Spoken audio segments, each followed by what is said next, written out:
TDP senior నేత బొమ్మసాని సుబ్బారావు ప్రస్తుతం మనకు అందుబాటులో ఉన్నారు. ఇలా ఈసారి 2024 ఎన్నికల్లో బొమ్మసాని సుబ్బారావు తెలుగుదేశం పార్టీ నుంచి అసెంబ్లీకి పోటీ చేసే అవకాశం ఉందా? ప్రయత్నం చేస్తున్నాం.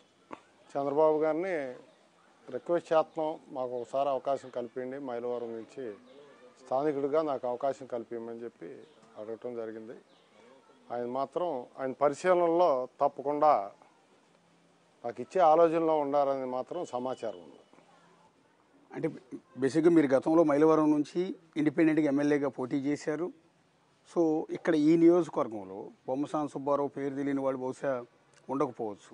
సో అలాంటిది మీకు ఇన్నేళ్ళైనా కూడా ఎమ్మెల్యేగా పోటీ చేసే అవకాశం పార్టీ నుంచి రాకపోవడం కారణం ఏంటండి?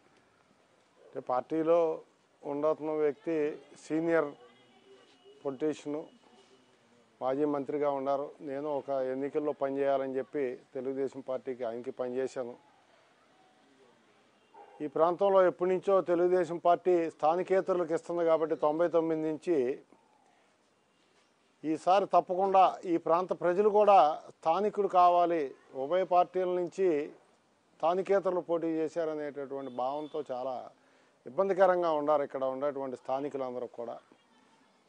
ఇలా గ్రామాల్లో ఒక నాయకుడికి చెప్పుకోవడానికి ఒక సమస్య మీద కానీ చెప్పుకోవడానికి కరెక్ట్ లైన్ దొరకట్లే. ఇక్కడ ప్రజలకి గౌరవ మర్యాదలు కూడా తగ్గినాయి. ఈ ప్రాంతంలో రాజకీయ పరంగా గ్రామాల్లో ఉన్నటువంటి పార్టీ స్థానిక నాయకత్వాలకు కానీ స్థానిక ప్రజలకు కానీ ఎన్నికల టైంలోనే ఏదో ఒక రాజకీయ అడావుడి తప్పితే తర్వాత ఈ గ్రామాల్లో ఏ రకమైనటువంటి రాజకీయ పరంగా గౌరవ మర్యాదలు, ఇక్కడ అభివృద్ధి అనేది కూడా ఏమి జీరో.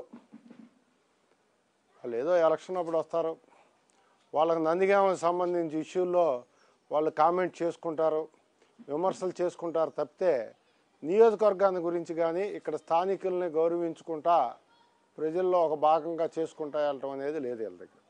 మీరు గతంలో బహిరంగ సభలు కూడా పెట్టారు, నాన్ లోకల్ ఇష్యూ తీసుకొచ్చారు. దేవినేను మాకంటే నేనే సమర్థుడని బహిరంగంగానే చెప్పే ప్రయత్నం చేశారు. అది పార్టీకి రీచ్ అయిందా? తప్పకుండా తెలిసిందండి. మొన్న రెండోసారి బహిరంగ సభ పెట్టినప్పుడు రాష్ట్ర పార్టీ అధ్యక్షులు వారు అచ్చెన్నాయుడు గారు నన్ను కొద్దిగా ఆపటానికి ప్రయత్నం చేయమని ఆఖరి నిమిషంలో చెప్పారు. అదే 4 రోజుల ముందు చెప్తే తప్పకుండా ఆపేవాడిని. మేము ఇప్పుడు జనసేన తెలుగుదేశం పార్టీ